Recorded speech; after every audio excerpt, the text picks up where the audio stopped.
One company is not enough to satisfy our town's appetite for one-hour pop culture parodies. A new group aimed at filling this niche has just emerged. It's the Cherokee Street Theater Company, founded by Ron Strawbridge and Suki Peters, who are veterans of the original parody troupe, Magic Smoking Monkey Theater. Cherokee Street's first production was a delightful live parody of Gremlins, the 1984 horror comedy written by Chris Columbus and directed by Joe Dante.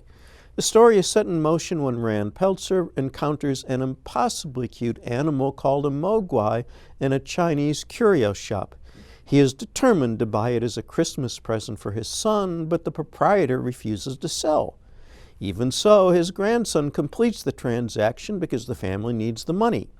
The purchase comes with 3 warnings.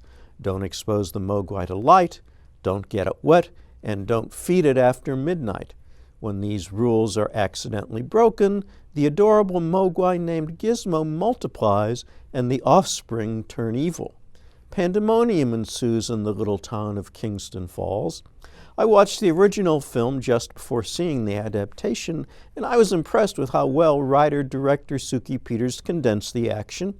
I think the parody would have made sense even if I were unfamiliar with the story. The satire and the incidental humor were as abundant and funny as in any show of this sort I've seen.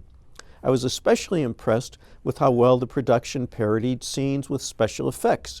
The diminutive gremlins were hilariously portrayed by full-sized actors as well as puppets.